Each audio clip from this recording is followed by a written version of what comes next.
Good afternoon, everyone. Thanks for joining us today for our quarterly DigiTex member meeting. It's a small group so far, but I know how busy everyone is, so I appreciate that you all have been able to join us, and I'm sure we'll get some others who will join us eventually. I'm pleased to say that today we are offering, as always, closed captioning, and that's being provided by Denise Redfield of Caption Sync, so thank you very much, Denise.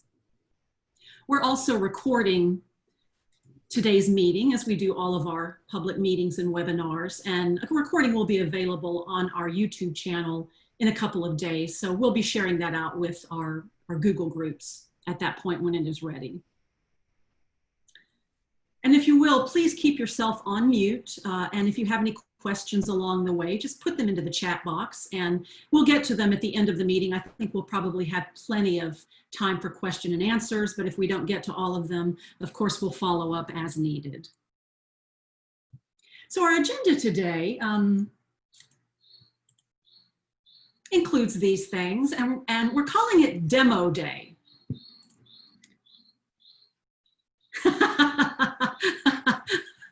So that's a different demo. That's a demolition, and we're not going to be demolishing things. We've been building things, or others have been building them for us, and we're going to demonstrate them today. Let me get back to my agenda here, but we are going to demonstrate several platforms for you today along the way. We're going to start though with a Mentimeter question. I'd just like to hear from everyone, just a word that summarizes your feelings about the fall semester. We'll do a word cloud with that, so we'll get to that in just a minute. Then I'll just give you a little brief information about the annual reports for both DigiTex and Texas Quality Matters that we've been preparing for you. And then Heather Walker, our administrative assistant, senior administrative assistant extraordinaire, is going to demonstrate our new enhanced DigiTex website. And then Ursula Pike, our associate director and Texas Quality Matters Consortium system lead, will talk to you some about what's going on with the Texas Quality Matters Consortium. And then I'm going to give a brief demo of the Acadium course sharing platform, including a data dashboard that they have built especially for us. And I'll also be giving you a quick demonstration of our new open modules, Texas Learn OER training that we just recently released and are very excited about. And Ursula will then be talking a little bit about some adjustments with our Open Texas 2021 conference that will be in March. And then finally, as I mentioned, we'll have some Q&A and discussion. So thanks again, everybody, for joining us. Let me switch over here to this platform Mentimeter, which I find very useful for polling, for word clouds. It's just a way that you can engage your audiences either virtually or face-to-face if you want to, whenever we're going to be able to do that again. So what you can do is you can go to www.menti.com and use that code that's listed there, or Heather has put, as she's going to do during the meeting, a direct link to this question, and you shouldn't even have to put in a code if you go directly to that URL in the chat box. Thanks for that, Heather. I appreciate your assistance with those today. So you'll just take a little time, if you don't mind, to go to Mentimeter and let us know how you're feeling about the fall semester. Anything goes. It should be anonymous.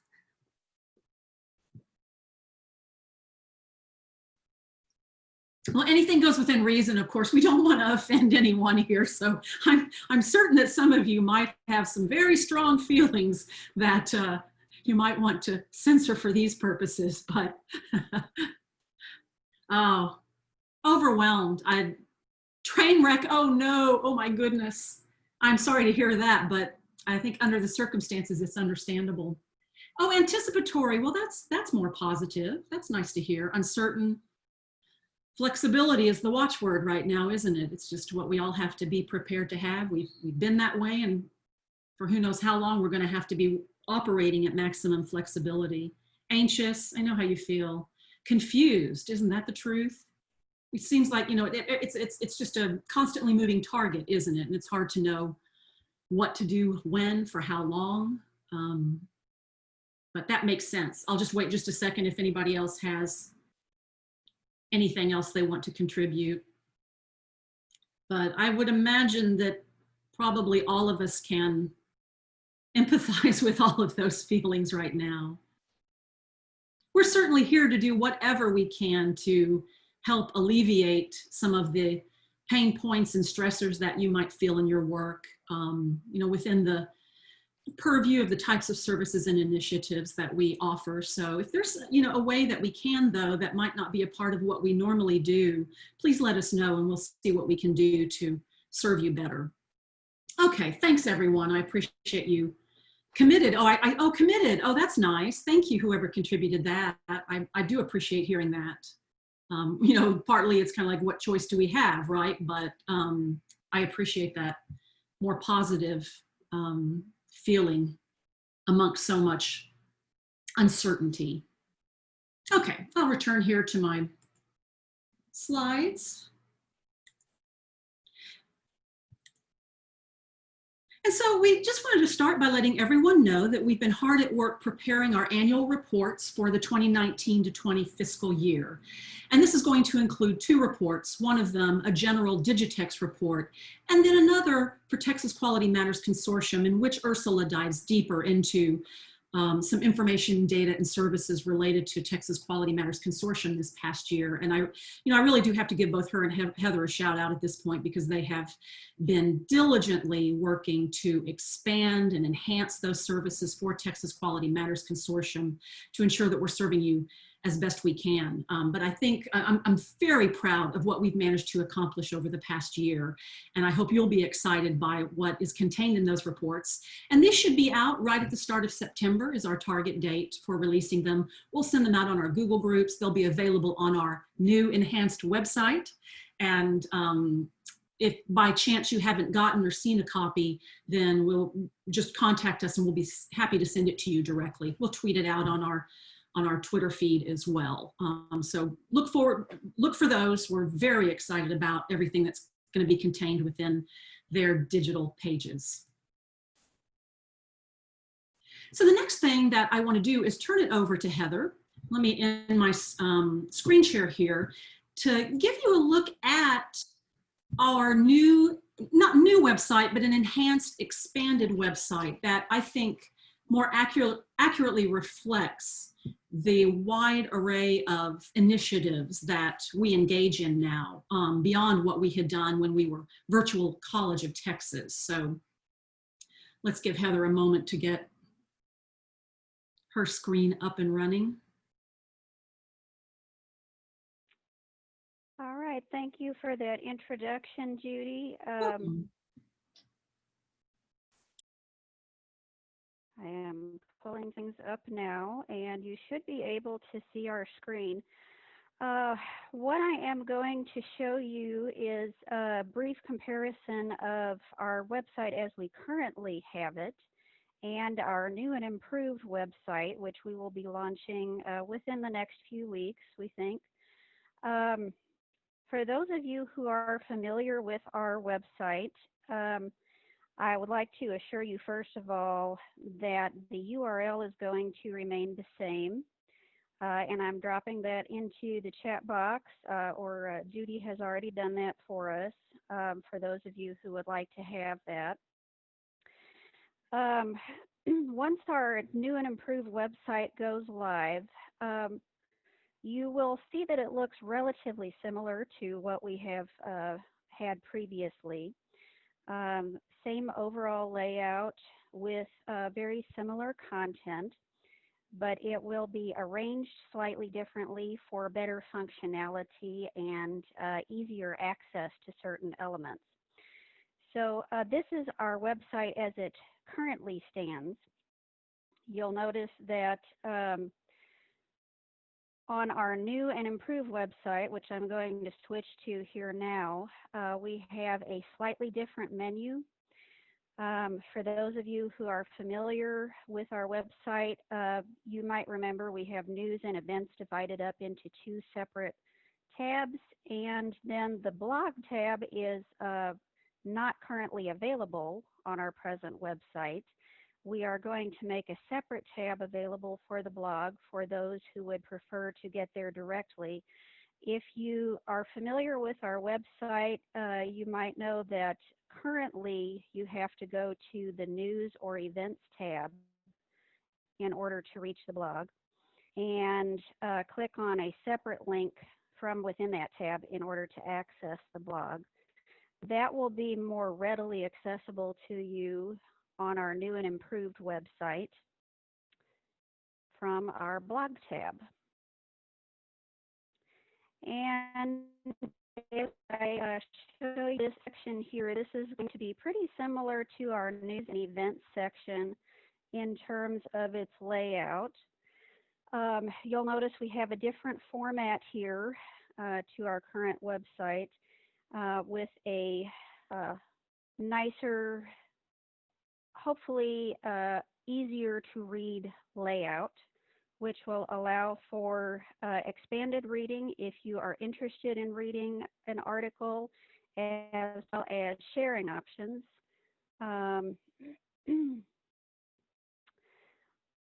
For the main portions of our website, and this is again a new iteration coming up in a few weeks, you'll notice on our home page that we have added some sharing buttons for Twitter and YouTube so that you can easily access our accounts from our website. The YouTube account, if you are not familiar with it, is something that we have added recently within the past few months. And you can go there easily simply by clicking our new button here. And then another new feature of our landing page is going to be the recent posts section. If you would like to access any of our recent news and blog posts, all you have to do is scroll down to the bottom of the page for easy access. Or, of course, you can also access from the top navigation menu. We have also slightly rearranged another portion of our menu. As I hover over the About tab, you'll notice that we have moved the Member Colleges page under About, along with our What We Do and Who We Are segments. And I'm not going to show you the Member Colleges tab today because that is still under construction, but it will be new and improved and easier to access and read and more compact than what we have currently on our present website. Under our What We Do page, we have a nice new FAQ landing page. Most of the content is going to be very similar on this page. But what we have done is we have linked to some landing pages within our own website that will give you further information about some of our services. So if you go to this page, you can now access a landing page which will tell you more about our course sharing options through Acadium. And then from this page, you would be able to link out to the Acadium website for further information. Then I'm going to backtrack here.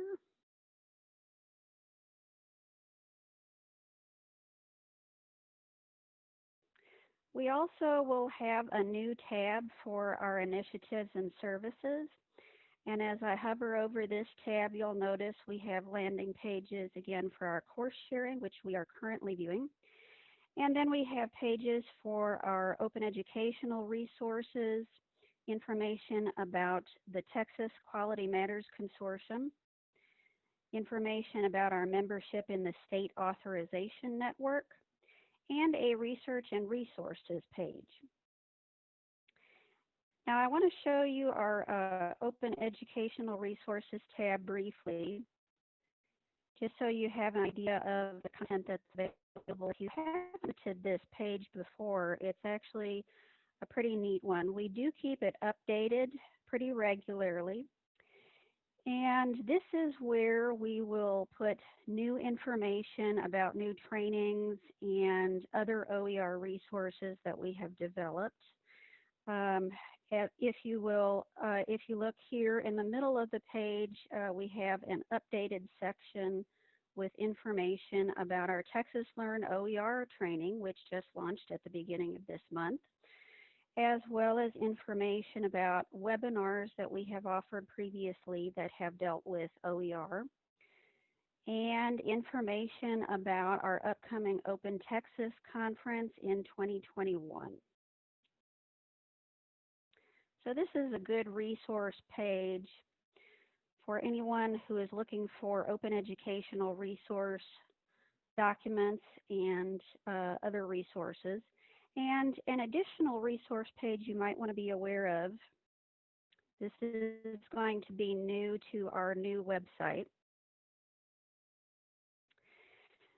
This page, under our Initiatives and Services tab, will showcase our latest research and publications, including our recent paper, which was published in June of this year, and one of our OER research studies, and other resources that you might find useful. And this page will also be updated regularly. So pretty much anytime we have new resources that are available to you, we will put them on this page for you. And then finally, we have an enhanced contact page, which will look quite a bit different from what you're used to on our current website. For any students, faculty, or staff who are looking for information about our hours of operation, our location, or any general information that they may need, we now have a new and improved contact form, which will get in touch with us quickly. And usually we are able to respond within 24 hours, or in many cases, much less than that. All right, and that concludes it for our new and improved website.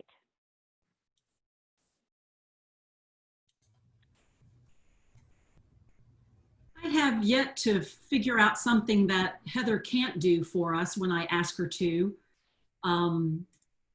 She learned WordPress from the ground up in order to be able to adapt the previous website so that we could have enhanced features on this new one. So Heather, thank you so much. She is really such an asset to us in so many ways, so I really appreciate it. If anyone has any suggestions for further enhancements that will help make your work easier and help you find the kinds of resources that we offer and services that we offer, please don't hesitate to let Heather know. And we'll continue to work on improving it and making sure that it provides the best information that we can for DigiTex members and beyond. So moving forward, I wanted to turn it over to our Associate Director, Ursula Pike, to talk to you about what's going on with our Texas Quality Matters Consortium. Hello, everyone. Can you hear me okay? Yes. Okay, great. Yeah, the Texas Quality Matters Consortium members have been very busy preparing faculty for both the summer and the fall semester. We are having our own member meeting on Friday at 10 a.m. So you should have received a link to the meeting already. And if you haven't, please email me and I'll send that out to you. And I just wanted to highlight that the next Hot Topics in Education, Higher Digital Education webinar will feature Blinn College. Linda Reed and Sally Hughes will talk about their experience using Quality Matters. And they're both certified QM facilitators and have lots of experience training faculty. And I'm really excited to hear what they have to say, not just about Quality Matters, but just about how to build a quality online course. So that's all I have to say. Oh, let me share. I think Heather has just shared the registration link for that webinar. And that will be in September, on September 9th at 2 p.m.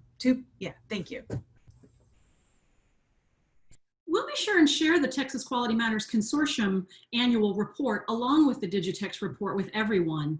And I think you're going to be amazed to see what, in really a relatively brief time since Ursula came on board last fall, the things that she has managed to accomplish to expand and enhance the consortium for members.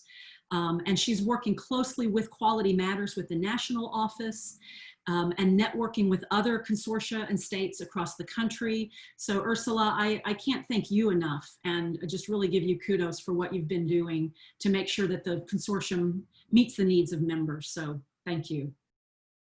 I'm so lucky. I have the most amazing staff to work with, and I think we all know that that makes a huge difference in not only productivity, but also just in enjoying your day-to-day job. So I just have to say that really quickly. Okay, thanks again, Ursula. So I'll just take a little bit of time to give you an update on our course sharing partnership with Acadium. We are coming up on our first year anniversary of our official partnership when we signed the services agreement with Acadium, and I couldn't be more pleased. Not only are they really providing us the opportunity to grow and expand course sharing across Texas, because we really didn't have the resources or the technology to do so ourselves, but they also are just really amazing partners, very generous, very responsive, and are giving us the ability to plan more strategically and be more forward thinking in how we use course sharing across Texas. So here's just some stats for us right now. As of yesterday, doubled from last week. If you read our August issue of our newsletter, you would see that it had doubled, more than doubled. Currently, there are 207 course sections with seats available for fall, and there may very well soon be many more than that, so stay tuned. We are on target to include 25 colleges within course sharing by the end of the year. And if anyone here is not participating and would like to, please let me know. Our service agreement with them current service agreement runs for another year through August 19th, 2021. And that agreement does include greatly discounted rates for their platform access fee. I have been assured that those discounts are going to be able to continue after that service agreement. So we're going to be working on negotiating those and making sure that we can push out the best rates for you. But in addition to that, it's my hope that we can continue to subsidize those platform access fees for a large share of those who would like to participate in the platform. And I'd like to quickly just take a moment, because if you're participating in course sharing right now, then surely you have seen their platform, but you probably, well, you would not have seen the data dashboard that they have built for us.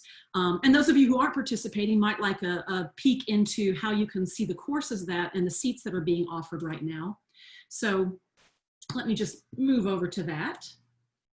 And so here is their, the Acadium College Consortium it was kind of their former name, and now their umbrella term is Acadium, but the academic sharing platform is specifically still called College Consortium. If you go as a kind of a public viewer and you're not logged in as a member of the consortium, it'll look a little bit differently than this, but it will still have a menu over to the side here where you can filter these courses. Right now, what you're seeing are courses that are not within the DigiTex consortium. And you'll need to just click on the arrow by consortium and then click on Digital Higher Education Consortium, and it will filter the courses that are within our consortium. And you can see some of them are duplicative. These are sections, not just unique courses. But here you can see what, the student doesn't see this, but you can see what the cost for the course is, as you know, and then you can click for course details and enroll now. If you are a student or want to enroll in courses, enroll a student in courses yourself, sorry. So, and as you can see, there's 18 pages of these. So very excited that we've got so many on here. Thanks to Austin Community College, Ranger College, Northwest Vista, Western Texas College, and soon to be some others. So very exciting.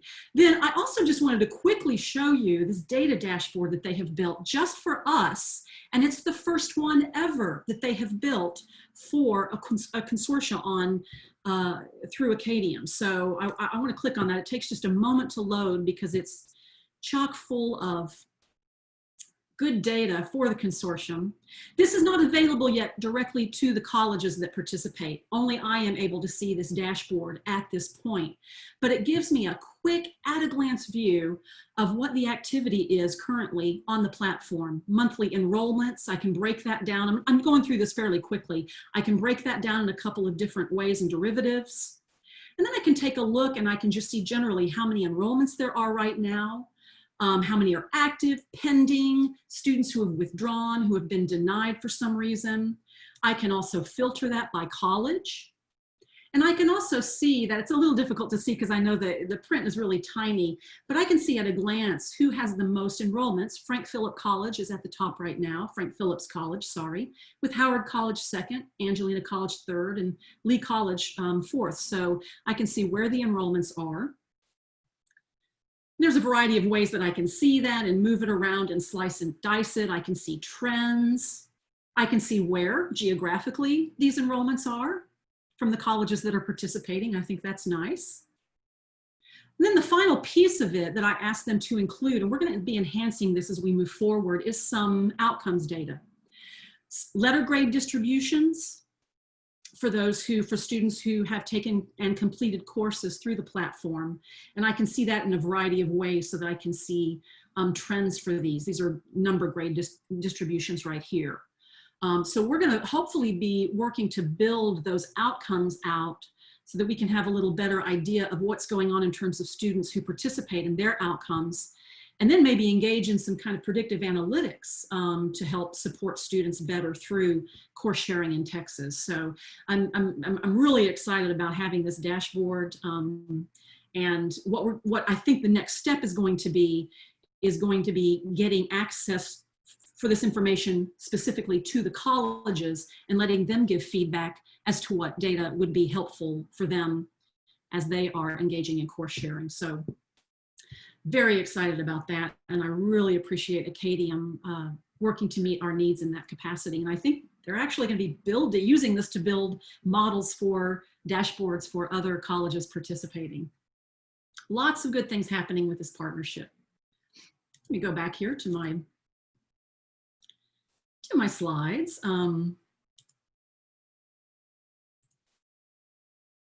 And please, as we go, don't hesitate if you have questions to put them into the chat box, because I do think we'll have plenty of time to make sure that we can get those answered.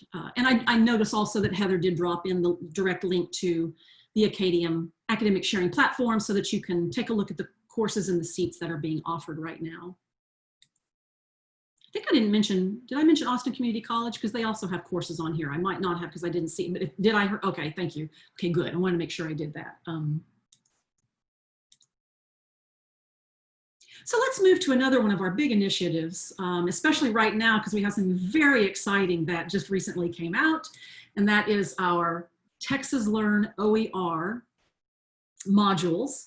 This is a training that consists of 10 openly licensed modules for faculty, staff, and administrators across Texas and beyond. And it's really kind of designed as a OER 101 with a variety of topics that I'll show you when I give you a demo in just a moment. But this would not have been possible without the author of this training and its iteration before, which was specifically designed for Austin Community College that we adapted. And that was Carrie Gitz, who serves as a head librarian and associate professor at Austin Community College. And we approached her back in early spring about adapting that training that she had created for the Spark Fellowship that she participated in. And we've been working with her ever since to get this developed and launched. And we were able to launch, I think, a little bit ahead of time than what we were planning. So hopefully most of you have seen the news about this either on the Google group or through our newsletter. But let me just take a quick moment to give you a demo of it, because it's really something that we're very excited about, and it's getting a lot of traction since we released this on Monday. So let me switch over here and give you a look. This is openly licensed. It is open to anyone. Heather has put the link there, so you'll see that It is available to you right now. You do not need to register for this training. If you want to earn a certificate at the end of it, which I'll show you in a minute, you will need to actually submit a final assessment, earn an 80 or above on it, and then you will be able to get a certificate that gives you either professional development or CEU credits for continuing education credits for completion of the training. But here it is, and you can see that right at the start, you have learning outcomes for the entire course, and then a fairly brief introduction to the course and how you can earn that certificate of completion.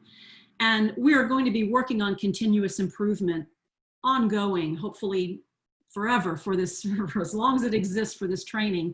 And we'll welcome your feedback on it so that we can work with Carrie to ensure that it serves the needs of the field. But let me just give you a glance at our copyright and attribution page, because there's where we show that Carrie Gitz is the author of this, and I want to make sure she does get her due. But I also want to thank our peer reviewers who were instrumental in helping us develop and improve the content before we released it. So here's our list of reviewers, number of OER experts from across the state of Texas, as well as beyond. So very, very grateful to for their assistance in developing this work.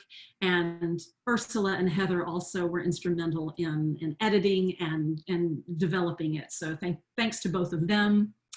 And then you will dive into the modules, and just the first one, just to give you a little sense of what you have here. It's a variety of learning materials, I would say, and modes of learning, because obviously Carrie recognizes and we recognizes that people learn in different ways. So each module has a set of learning outcomes, and then often there are videos embedded. It links out to videos that give you additional information. This is a layout that was designed by Carrie, and I think it's very user-friendly. It was done on Google Sites, so there's a few limitations here and there, but I think really she has used Google Sites just as fully as it possibly can be utilized. And then you'll see always at the end, there's an Explore Further list, suggestions for additional resources. There's a concept review and attributions, and then you move on to the next module. The modules include things like understanding OER for this one, why OER, kind of an argument for why we should utilize them at our campuses, why we should advocate for them.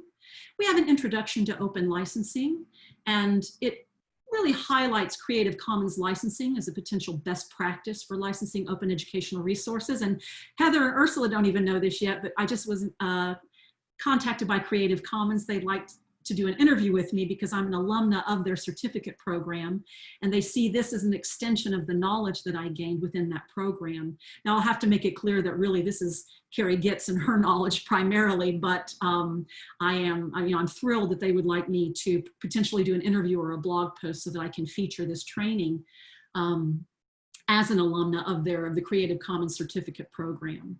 And then it moves on to talk about finding and evaluating OER. We have a module on accessibility and ensuring that OER are the most accessible that they can be to the widest users and audience members. And then there's a separate module on Creative Commons licensing in depth, because the licensing is quite complicated, but very effective and useful. Then a module on adapting, creating, and sharing OER. And then the final one, which is unique to this training among any training for OER across the country, I think I can say, is a module that looks at OER specifically in Texas. Carrie has highlighted some resources that are available through DigiTex, through the coordinating board, Texas OER legislation that has been passed, and we'll be updating that for the new session come the spring, because already they have put out a call for information that some of you may seen from public institutions of higher education on OER, specifically OER outcomes, on our OER course marking as a result of previous legislation that is a requirement in Texas, as many of you probably know, the development of zero textbook cost degree programs, and pathways in Texas, so you can get some information on that. And certainly I would say that our DigiTex members are highlighted within those. And how you can support OER at your institution. So I think some really good Texas-specific information that we will be sure to keep updated to make it as useful as possible. And then the last module is this final assessment. And it explains how you can claim your certificate of completion. You will need to go through your institution in order to request these professional development hours or continuing education units, but it's a nice certificate that was designed by our own Heather Walker that you automatically receive after you complete this final assessment. And that's where you will enter your contact information. And you have to pass the assessment with a score of 80% or higher, but you have as many times as you want to retake the assessment to improve your score and achieve that standard. And then you will receive a PDF copy of that certificate. So that's something, a service that DigiTex added to the training and that we hope will be useful to you, to your colleagues, to anyone at your campuses. And again, I just want to reiterate that we welcome feedback on this training that we can use as we engage in continuous improvement of it moving forward. I want to pause just a moment and see if Ursula and Heather had anything that they wanted to add to this that I might have forgotten or overlooked. I just want to remind everybody that this is a free resource that any faculty anywhere can take. And anyone can as they wish. And like I said, we released this on Monday. We've been putting out word about it on all channels. And Heather informed us this morning that we've already gotten over 400 hits on the site. And I've been getting emails pouring in of appreciation and congratulations and excitement about it. And as I said, though, I do have to reiterate that this is really largely due to the work of Carrie and her willingness to share this out with the world. It's truly in the spirit of open educational resources, truly is. So Heather, was there anything else you wanted to add? I would just say that I am brand new to OER as a whole, and I found this training to be very, very informative. It's a great introduction. Thanks for that perspective, Heather, because really that's a large audience that this aims at, not entirely. I learned some things about OER myself okay, that sounded like I think I'm the be all end all expert, and I'm certainly not, but I have been working in the field for about 5 or 6 years now, and I am certified in Creative Commons licensing, but I myself learned a number of things through this training. So again, that's, I think, a tribute to Carrie that it really does serve a pretty broad audience. But I think is a really good beginning for those who might need an introduction to open educational resources. So let me turn it over to Ursula quickly to just give you an update on our second annual Open Education Resource Conference, Open Texas 21. Yes, we've talked about this before. We've been planning it since the end of last year.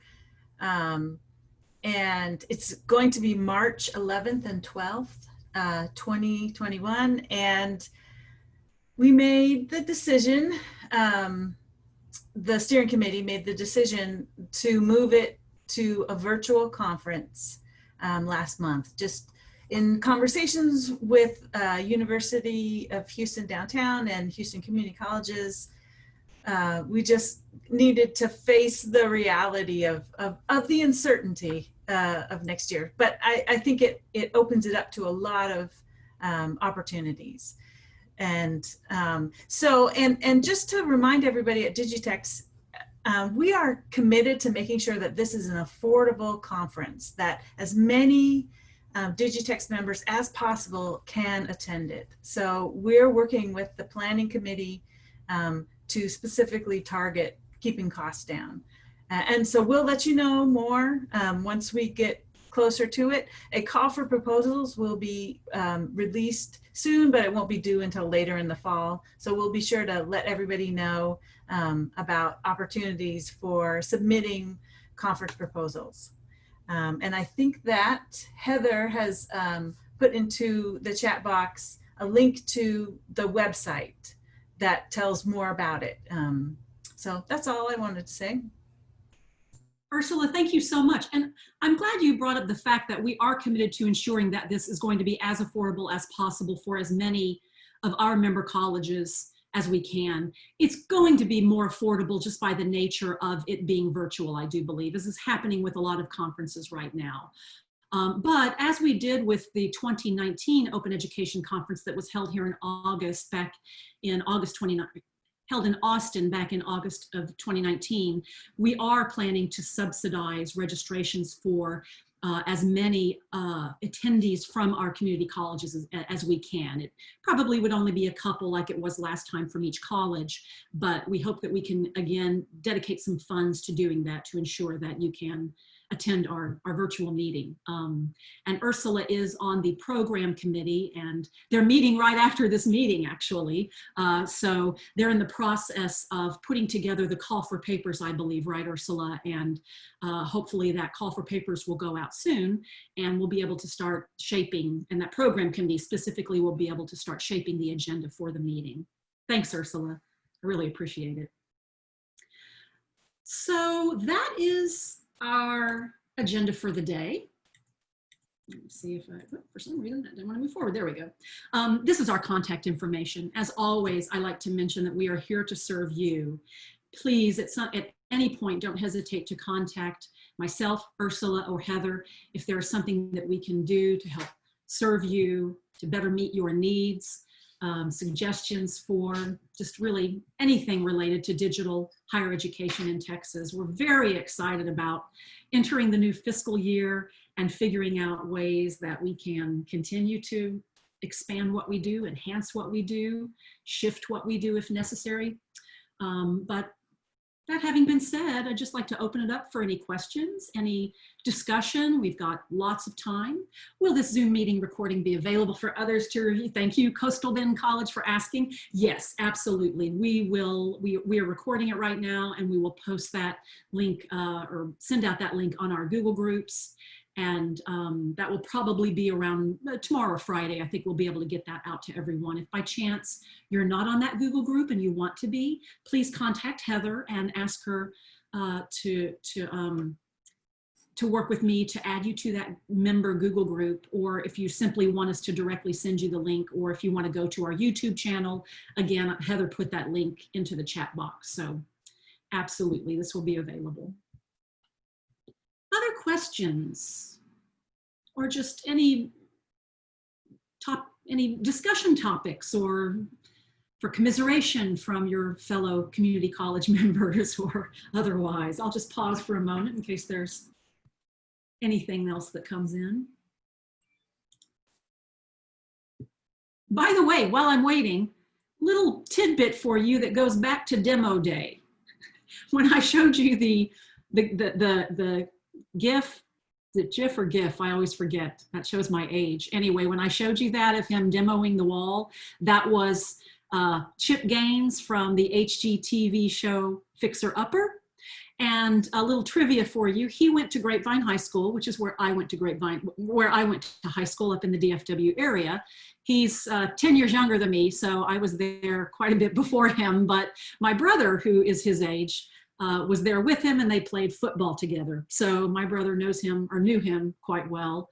I understand if you're a fan of the show Fixer Upper, they just announced that they are going to be rebooting it at some point. So there you go, right in Waco, Texas. Can anyone from our college participate in the OER training, Gay? Absolutely. Anyone can. It is open and available right now for anyone who wants to do it.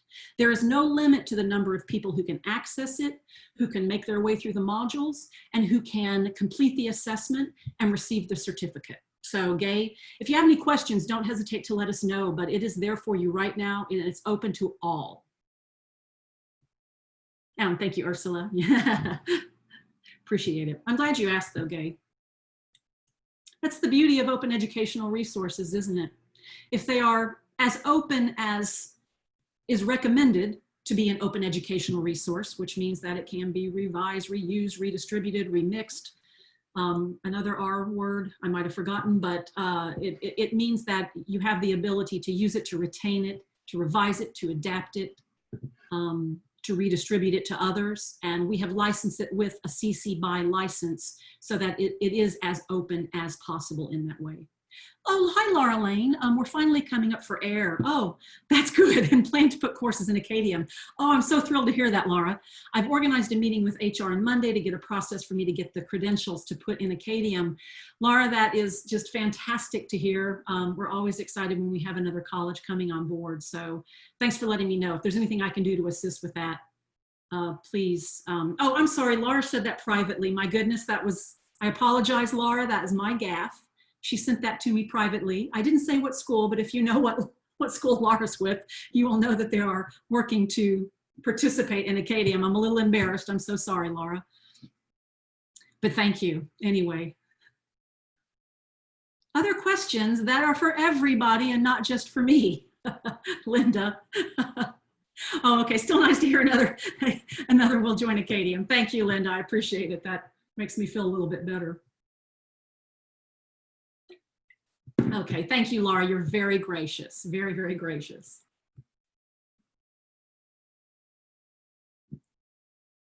Any other questions, comments? I know no one will be too upset if we end a bit early today. Okay, well, don't forget, if you are interested, that there is the Texas Quality Matters Consortium member meeting at 10 o'clock on Friday that Ursula will be leading. And if you don't have the information to access that meeting, please contact Ursula directly, and she'll be sure and get you that information. Everybody, thank you so much for joining us today. We appreciate you taking the time. Please feel free to share out the link to this meeting to anyone who may be interested in watching it, and good luck to everyone as you approach the fall semester. Bye, everyone. Thanks, Judy.